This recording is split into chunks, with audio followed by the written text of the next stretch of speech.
लक्ष्मीला शक्ती लागली, आपली ही स्वयंभू मूर्ती अशी जमिनीत पावली. मग त्याचा महारोग नाहीशी झाल्यानंतर मूर्ती त्यांना स्वप्नात गेली, वारुळात मूर्ती होती. नमस्कार मंडळी, माझं नाव रोहित आणि पुन्हा एकदा स्वागत आहे तुमचं आपल्या द सोलो रोहित या मराठी युट्यूब चॅनलमध्ये आणि नवीन व्हिडिओमध्ये सुद्धा. तर आज आपण चाललोय भटकंतीसाठी. मी त्या जागेचं नाव नाही सांगणार आहे, पण ती जागा अशी आहे की त्या जागेचा संबंध थेट रामायणाशी येतो. दुसरी गोष्ट म्हणजे ती जागा भरपूर जणांना माहिती आहे. तर ती कोणती जागा आहे ती तुम्हाला तिथे गेल्यावरतीच दाखवतो. तर चला सुरू करूया आपली आजची भटकंती.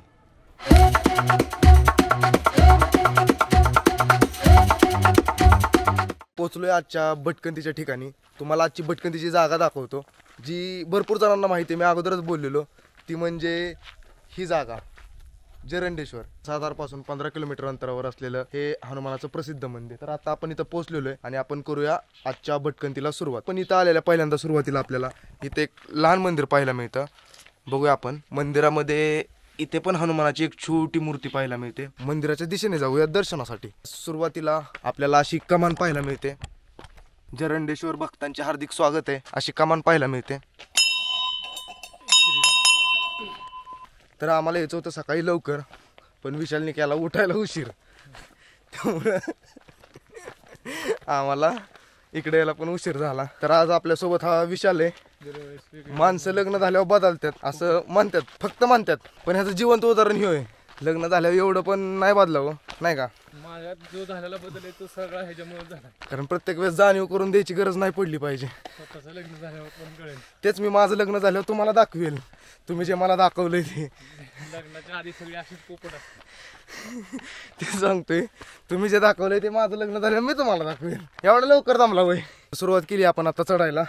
वाटेमध्ये ठिकठिकाणी आपल्याला असे वन विभागाचे लावलेले पोस्टर बघायला मिळतात. जवळजवळ 1100 ते 1200 पायऱ्या चढून आपल्याला वरती पोहोचायचंय.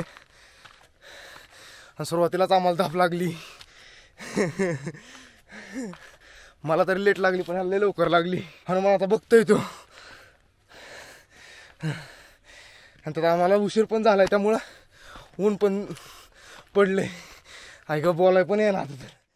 जरंडेश्वर सातारपासून 15 किलोमीटर अंतरावर असलेलं आणि रामायणाशी नातं असलेले एक प्रसिद्ध हनुमान मंदिर. या मंदिराबाबत एक अशी आख्यायिका सांगितली जाते की जेव्हा राम भक्त हनुमान संजीवनी वनस्पती आणायला गेले होते, त्यावेळी त्यांनी संपूर्ण द्रोणगिरी पर्वत उचलून आणला. हा पर्वत उचलून नेत असताना त्या पर्वताचा तुकडा या ठिकाणी पडला. त्याला जरंडेश्वर असे नाव मिळाले. हनुमान जन्मोत्सवाला येथे मोठी यात्रा भरते. वरती जाण्यासाठी 1000 ते 1200 पायऱ्या आहेत. देशभरातील अत्यंत दुर्मिळ अशा औषधी वनस्पती आजही या डोंगरावर सापडतात असे सांगितले जाते. वाटेमध्ये पाण्याचे बांधीव टाके आहेत. तसेच टाक्या शेजारी 2 छोटे बुरुज बांधल्यासारखे दिसून येते. श्री जरंडेश्वर हे शंभू महादेवाचे एक नाव.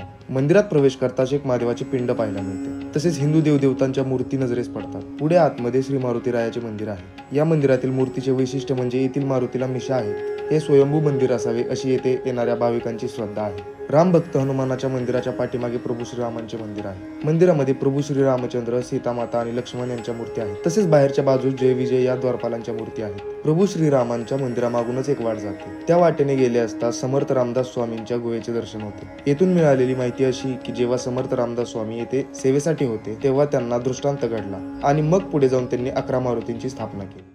तर आपली भटकंती पण झालेली आणि दर्शन पण झालेले. आणि दुसरी चांगली गोष्ट अशी म्हणजे आम्हाला आरती भेटली. आता आपल्यासोबत आहेत या मंदिराची पूजा करणारे महंत महाराज. तर आपण त्यांच्याकडून एक वेगळी माहिती जाणून घेऊया. म्हणजे या मंदिराबद्दल अजून काही वेगळी माहिती त्यांना आहे का नाही ते जाणून घेऊया आपण. हे म्हणजे लक्ष्मीला शक्ती लागली, त्यावेळेस मारुतीला पर्वत घेऊन आले. त्यावेळेस आपलं खडा आहे, आपली ही स्वयंभू मूर्ती बसवलेली नाही, अशी जमिनीत पावली. म्हणजे सद्गुरू काळजी महाराज त्यांना महारोग होता. मग त्यांचा महारोग नाहीशी झाल्यानंतर त्यांनी ती मूर्ती त्यांना स्वप्नात गेली की मला तुम्ही इथं उकरायला सुरुवात करा. मग त्यांनी ती उकरायला सुरुवात मूर्ती केली. तिथं वारुळ होतं, वारुळात मूर्ती होती, आपली ही स्वयंभू मूर्ती. समर्थ रामदास आम्ही इथं सेवेला होते. मारुतीराणी त्यांना दृष्टांत दिला की तुम्ही 11 मारुती स्थापन करा. इथून जरंडेश्वर मधून त्यांना दृष्टांत दिला. 11 मारुती स्थापन करा. त्यांनी सुरुवात केली. तर महाराजांनी पण आपल्याला काही अशी थोडीफार माहिती दिली. तर आता आपण निघतोय आपल्या घराकडे आणि आपली भटकंती आजचा व्लॉग इथंच संपवतोय. तर हा व्हिडिओ तुम्हाला कसा वाटला हा मला कमेंटमध्ये नक्की सांगा. व्हिडिओ आवडला असेल तर लाईक करा, शेअर करा आणि सबस्क्राईब करा. Bye bye.